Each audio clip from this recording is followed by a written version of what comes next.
नमस्कार, आप देख रहे हैं जवाब तो देना पड़ेगा और आपके साथ में विजेंद्र सोलंकी। पश्चिम बंगाल, जहां चुनाव सिर्फ लोकतांत्रिक प्रक्रिया नहीं बल्कि सियासी संघर्ष का अखाड़ा एक बार फिर बन रहा है। वोटर लिस्ट से नाम कटने पर सड़कों पर उबाल है। इलेक्शन ऑब्जर्वर को बंधक बनाए जाने की घटना पहले ही हैरान कर रही थी और अब सुप्रीम कोर्ट की सख्त टिप्पणी की मालदा की घटना सोची समझी साजिश है। हमें पता है कि उपद्रवी कौन है। मालदा हिंसा का मास्टरमाइंड AIM नेता मुफक्किरुल इस्लाम की गिरफ्तारी के बाद सियासत तेज हो चली है। बीजेपी का आरोप है कि बंगाल में कानून व्यवस्था पूरी तरह फेल है, चुनाव प्रक्रिया को जानबूझकर प्रभावित किया जा रहा है। तो वहीं ममता बनर्जी का पलटवार, ये सब बीजेपी की प्लानिंग है, बंगाल को अस्थिर करने की कोशिश है। तो सवाल यह है कि क्या मालदा की हिंसा सिर्फ एक स्थानीय विरोध था या फिर बंगाल चुनाव से पहले लोकतांत्रिक प्रक्रिया को पटरी से उतारने की बड़ी साजिश?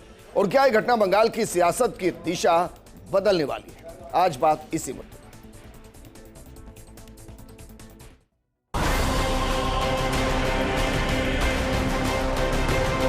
ममता बनर्जी पूरे सरकारी कर्मचारियों का राजनीतिकरण कर আমাকে কোনো ইনফরমেশন এরা দেয় না। মুর্শিদাবাদ, মালদা, উত্তর দিনাজপুর জুড়ে বিজেপির गेम प्लान অনুযায়ী बंगाल में कानून व्यवस्था नाम की कोई चीज है ही नहीं।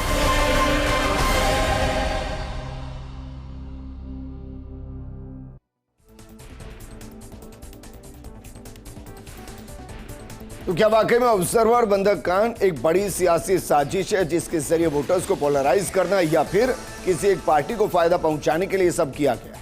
इस पर बात करने के लिए हमारे साथ मौजूद हैं बीजेपी प्रवक्ता विकास बारड़ जी, कांग्रेस प्रवक्ता राजेश कटारा जी, हमारे साथ राजनीतिक विश्लेषक के तौर पर देवेंद्र शास्त्री जी। देवेंद्र जी, शुरुआत आपके साथ। क्या वाकई में, क्योंकि बंगाल के इतिहास और बंगाल के हर चुनाव को हम देखेंगे तो इस तरीके की घटनाएं हर बार नजर आती है, क्या महज ये इत्तेफाक है कि सबसे अशांत, सबसे अस्थिर किसी इलेक्शन में अगर कोई स्टेट होता है तो बंगाल होता है हर बार? देखो विजेंद्र, ममता बनर्जी जिस तरह की राजनीतिज्ञ हैं और जिस तरह का इनका इतिहास है, तो ये समझ लीजिए कि केंद्र सरकार को और इलेक्शन कमीशन को इस तरह के जो इंसिडेंट हैं उनका सामना तो करना ही पड़ेगा। उतना आसान जो है अपनी पूरी व्यवस्था को लागू करना किसी भी सरकार के लिए, किसी भी अथॉरिटी के लिए इतना आसान नहीं है, क्योंकि उनके पास साम दाम दंड भेद सारे हथियार हैं जिनको वो इस्तेमाल करना भी जानती है और वो करती भी है। लेकिन अनफॉर्चुनेट सिचुएशन यह है कि पूरे देश में इलेक्शन कमीशन की व्यवस्थाओं को लेकर के जो क्वेश्चन उठते हैं उनका जवाब नहीं मिलता। लेकिन ममता बनर्जी जब सामने आ जाती है तो ये सवाल उठता है कि कानून व्यवस्था कहाँ है और नियम और उसकी व्यवस्था कहाँ है। मैं समझता हूँ कि पश्चिम बंगाल के चुनाव को लेकर के एक व्यवस्था कायम होनी चाहिए।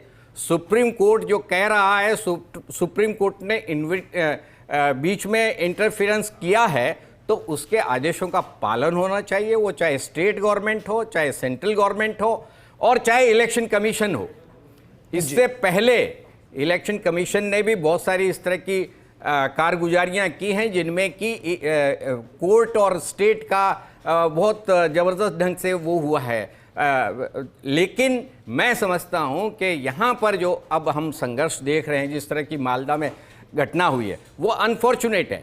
इस तरह से अधिकारियों को रोकना, मैं समझता हूं कि ये प्रजातंत्र के लिए बहुत घातक है, लेकिन वहां व्यवस्था के लिए बहुत घातक है। जिसको गिरफ्तार किया गया है वो वहां AIM का नेता है, तो क्या हम इसको TMC से कनेक्ट करें? मैं समझता हूं कि ये विपक्ष के कंबाइंड, आप कह सकते हैं कि विपक्ष एक दूसरे को सहयोग कर रहा है। हालांकि हमारा विपक्ष जो है पूरी तरह से विखंडित और विभाजित होता है, लेकिन मैं नहीं समझता कि AIM के एलिमेंट्स जो है उतने वहाँ पर बहुत ज़्यादा शक्तिशाली हैं या वहाँ पर कोई ममता को वो मदद कर सकते हैं। ममता अकेली काफ़ी है इन सारे झगड़ों के लिए और विवादों के लिए और व्यवस्था को ठप करने के लिए। तो मैं समझता हूँ कि ममता बनर्जी को भी इस सिचुएशन को समझना चाहिए और देश में कानून व्यवस्था को कायम करने के लिए जो ज़रूरी कदम है वो स्टेट गवर्नमेंट के लेवल पे उनको उठाना चाहिए। इलेक्शन कमीशन को भी कम से कम अपनी छवि ठीक करने के लिए व्यवस्था इस तरह की करनी चाहिए कि ताकि आपको लगे, जनता को लगे कि काम जो है निष्पक्ष हो रहा है।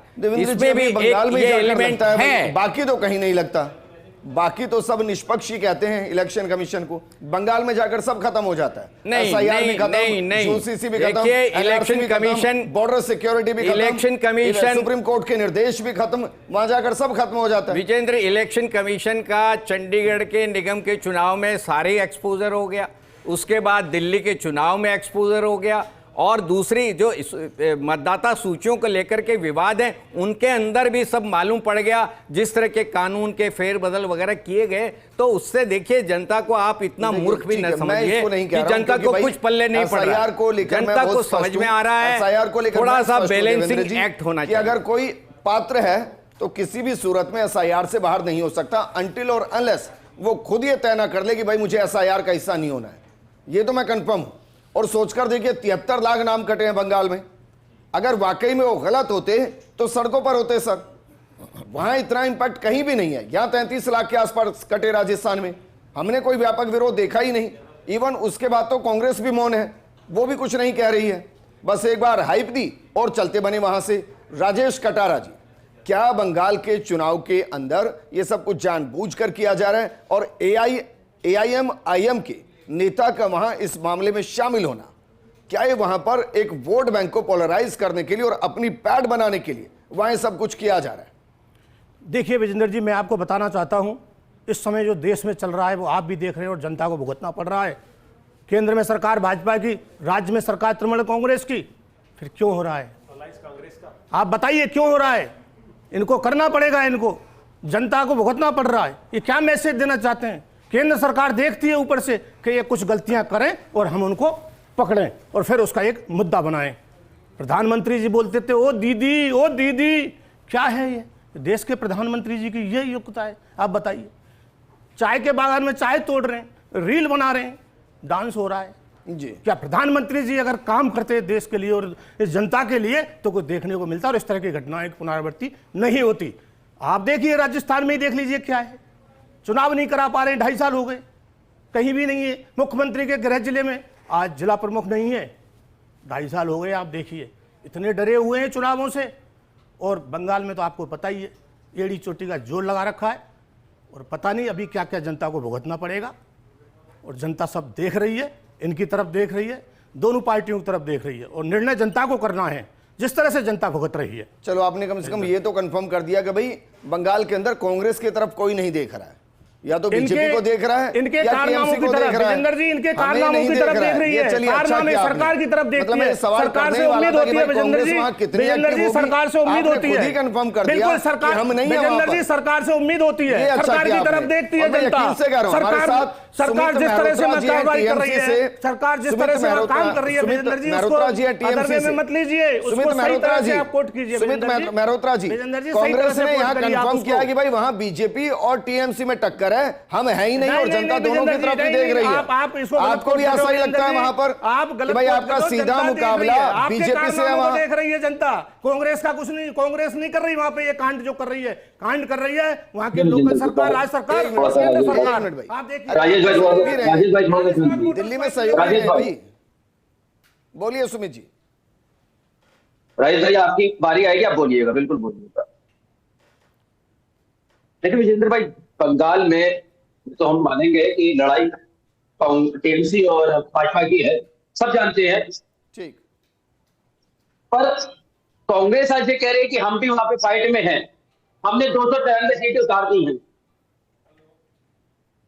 विजेंद्र भाई थोड़ा सा हमिंग हो रहा है, रिपीट हो रही है, बोलिए प्लीज। ठीक है, तो जिस तरीके से बंगाल में भारतीय जनता पार्टी खेल खेलना चाह रही है, 4 तारीख तक जितना करना इनको कर ले, 4 तारीख के बाद सारे अधिकारी हमारे होंगे, सरकार भी हमारी होगी। SIR के माध्यम से जितने लोगों को परेशान कर सकते हैं बंगाल की जनता को। 2 तारीख की जो घटना घटी है उसमें भी जनता ने जिस तरीके से अधिकारियों को बंधक बनाया है, मैं खुद कहना चाहूंगा जनता उग्र हो चुकी है। क्या करे, जनता आदमियों को आपने मार रखा है। जी आर्मी में, जो आर्मी में है वो कह रहे मैंने भाई आर्मी में पूरी सेवा दे दी, मेरा नाम काट दिया। बोलते रहिए। अमित शाह जी जाते हैं बंगाल तो कहते हैं, वो अमित शाह जी बंगाल जाते हैं तो कहते हैं दीदी को बंगाल की खाड़ी में फेंक दूंगा।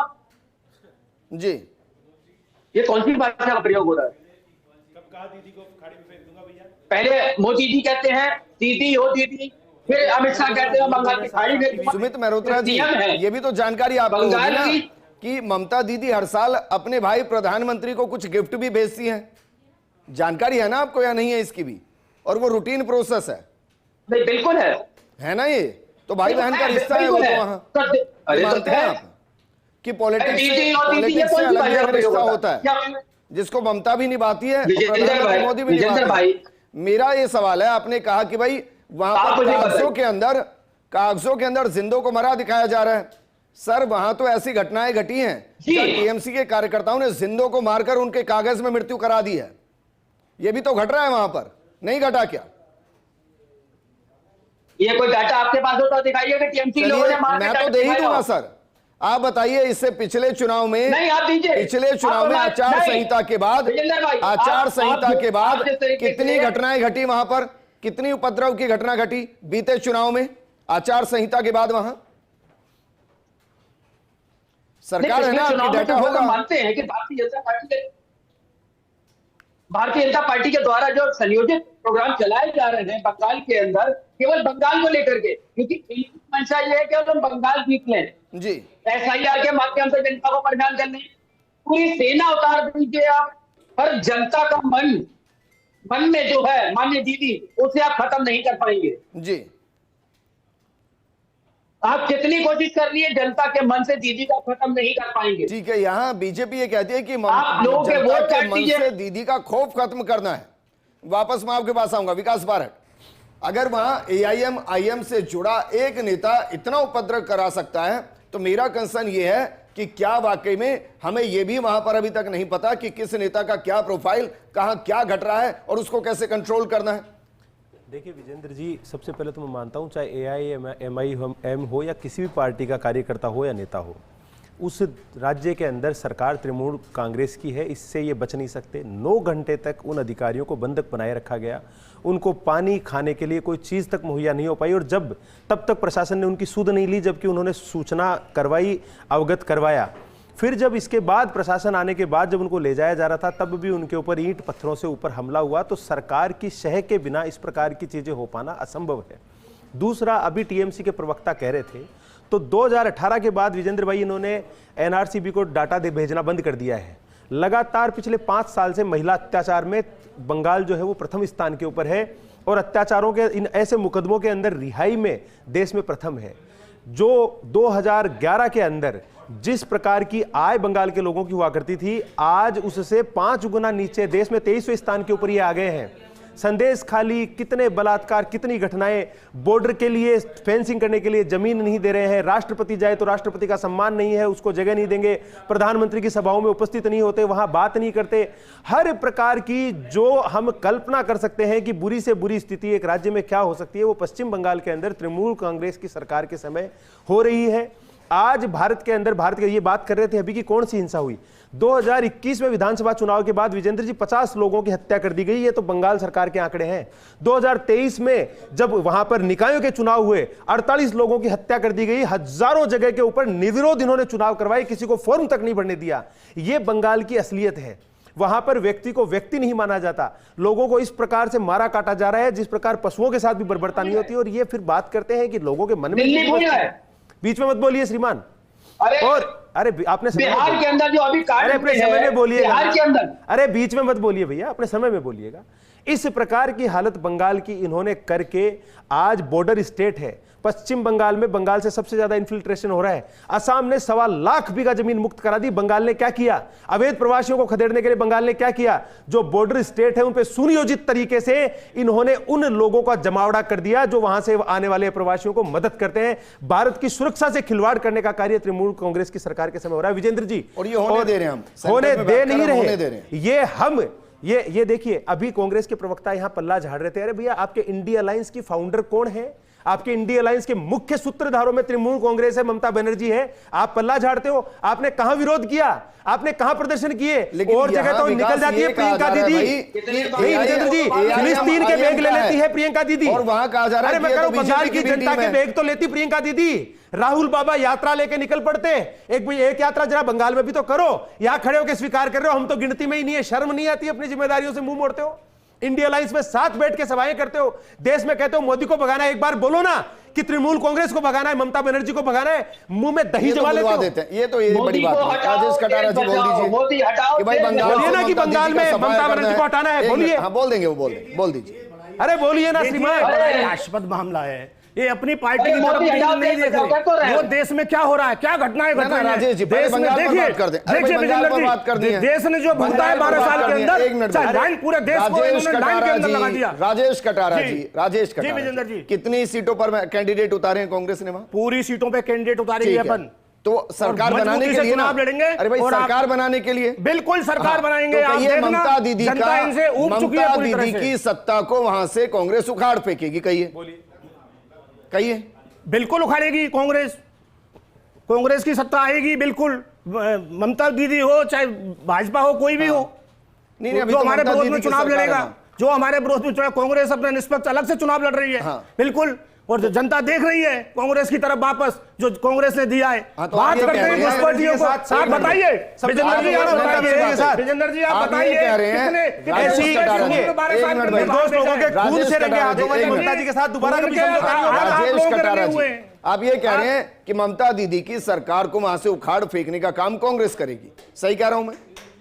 यही कह रहे हैं ना? बिल्कुल बिल्कुल, कांग्रेस निष्पक्ष चुनाव लड़ेगी और मजबूती से चुनाव लड़ रही है कांग्रेस वहां पर। और इन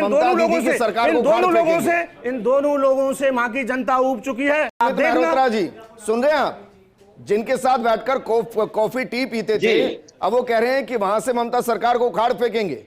ये कांग्रेस कह रही है यहां से, फिर भी दिल्ली में गलबैयां होंगी।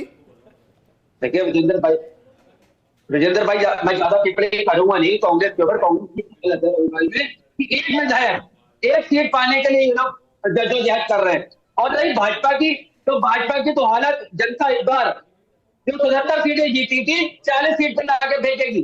ठीक है, अच्छा मैं एक और सवाल, एक मिनट भाई, AIM की भूमिका आप क्या मान रहे हैं? क्या उसका इंपैक्ट नजर आएगा बंगाल में? भारतीय जनता पार्टी के एजेंट है, भारतीय जनता पार्टी के एजेंट है ओवैसी, हर जगह मानता है। मुझे आप बताइए, अभी इन्होंने जो वहां पे बंगाल में ओवैसी जी को सिक्योरिटी प्रदान कर रखी है सेंट्रल की, क्यों आप बताइए, इनसे पूछिए कि भारतीय जनता पार्टी एक तरफ कहती है ओवैसी को विरोधी है, और विरोधी को सुबह से लेकर शाम तक मोदी जी को गाली बकते हैं। सांसद हैं, लंबे टाइम तक सांसद हैं, कई कमेटियों का हिस्सा है, उनके ऊपर जानलेवा हमला हो चुका है। सांसद आप जानते होंगे या नहीं जानते? अब आपको ये भी दिक्कत है टीएमसी को कि असदुद्दीन ओवैसी को सिक्योरिटी क्यों दी जा रही है? अब ये चाह रहे हैं कि असदुद्दीन ओवैसी वहां आए, बंगाल में प्रचार कर दें और टीएमसी के कार्यकर्ता पत्थर मार दें। जेपी नड्डा जी पे हमला करवाया था वैसे क्या? जैसे जेपी नड्डा जी पे पर्ल हार्बर में जानलेवा हमला करवाया था, ओवैसी जी को मारने का इरादा है। ये नरेंद्र मोदी जी की और बीजेपी की खूबसूरती है।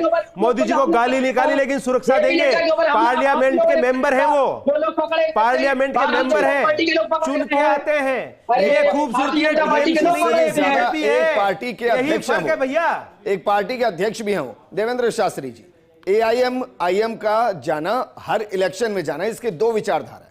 पहली तो ये कि एक पार्टी को अधिकार है वो किसी भी स्टेट में जाकर चुनाव लड़े, अपने वोट बैंक को तैयार करे, अपने कैडर को तैयार करे, और अगर कहीं जीत जाए तो और बेहतर है, जैसे बिहार में हुआ। बिहार में कांग्रेस गायब हो गई और AIM वहां पर एंट्री मारती है। अब अगर पश्चिम बंगाल में AIM वहां जाकर 2-4 सीट जीत लेती है तो इसको हम ये कैसे कहें कि भाई एक भला पार्टी की बी पार्टी के तौर पर काम कर रही है? हर एक पार्टी का जो नेतृत्व करता होता है उसकी जिम्मेदारी है कि उस पार्टी का मैक्सिमम व्यापक प्रचार प्रसार करे और उसको आगे बढ़ाए। तो इसमें कहां गलत है? बिल्कुल विजेंद्र, हर पार्टी का अधिकार है, हर नेता का अधिकार है कि वो अपनी पार्टी के लिए हर स्टेट में अपने लिए गुंजाइश बनाए, अपने लिए स्थान बनाए। तो उसके तहत अगर कोई पार्टी जाती है, चाहे असदुद्दीन ओवैसी जाएं, चाहे कोई और जाए, तो उनका अधिकार है। इस पर सवाल उठाने का मतलब यह है विजेंद्र कि पॉलिटिकल पार्टीज के पास अपना कोई एजेंडा नहीं है, जनता के अंदर विश्वास नहीं है। वो इसके वोट तोड़ देगा तो हम हार जाएंगे, उसके वोट तोड़ लीजिए तो हम जीत जाएंगे, ये राजनीति चल रही है। अनफॉर्चुनेट सिचुएशन यह है कि हर पार्टी के साथ यही समस्या आ रही है कि वो इसके तोड़ दीजिए तो हम शायद जीत जाएं, प्लस हो जाएं, इसके जोड़ दीजिए तो हम शायद प्लस हो जाएं, क्योंकि उनका जनता के में विश्वास नहीं है, जनता का उनमें विश्वास नहीं है। जनता मानती ही नहीं है कि ये काम के बूते पर इनको इलेक्ट किया जाए। घटनाएं तो ऐसी होती रहेंगी। पॉइंट और विजेंद्र मैं बोलना चाह रहा हूं कि कांग्रेस का वहां हाँ, मैं कांग्रेस पे आना चाह रहा हूं। एआईएम का विजेंद्र, क्या यहां से टीएमसी की राह मुश्किल होगी, आसान होगी? विजेंद्र देखिए, उनके आने से निश्चित रूप से माइनॉरिटी वोट के अंदर डिवीजन पैदा होगा, तो कुछ हद तक नुकसान टीएमसी को होगा, लेकिन मैं नहीं मानता कि कोई इतना बड़ा नुकसान होने जा रहा है कि साहब टीएमसी इनकी वजह से हार जाएगी। हाँ, कुछ 2-4, 5-4 सीटों पर फर्क पड़ सकता है, लेकिन मैं समझता हूँ कि टीएमसी को इस तरह के इश्यूज नहीं उठाने चाहिए, न ये एलिगेशन लगाने चाहिए कि साहब ये बीजेपी के अलाइन में ये काम कर रहे हैं। ये कांग्रेस भी लगाती रही है बहुत बार, और दूसरी पार्टियों पर भी कांग्रेस लगाती रही है। देखिए, यहाँ पर इलेक्शन कमीशन का इशू है, यहाँ पर सेंट्रल गवर्नमेंट का इशू है, या कि ममता का इशू है।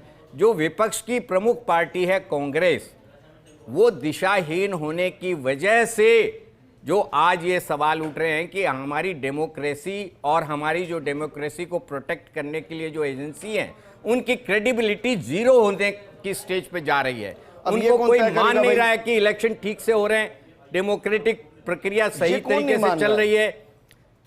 कौन नहीं मान रहा है? जनता का कोई विश्वास नहीं है। जनता बिल्कुल वोट दे रही है।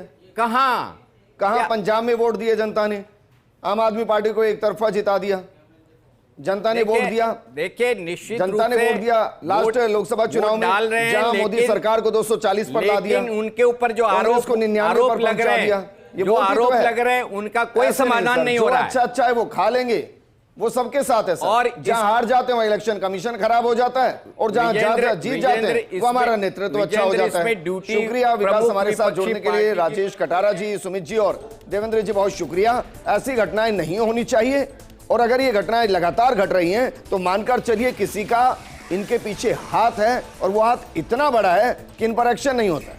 वरना ये इत्तेफाक नहीं है कि हर इलेक्शन के अंदर बंगाल जलता हुआ नजर आता है। क्या ये इलेक्शन वाकई में इन घटनाओं को रोक देगा, और जो घटना घटी है उसके पीछे की साजिश का क्या खुलासा होगा? क्योंकि सुप्रीम कोर्ट तक कह रहा है कि उन्हें सब पता है इसके पीछे कौन है, लेकिन क्या जनता को इसका पता चल पाएगा? इस प्रोग्राम में फिलहाल इतना ही। नमस्कार।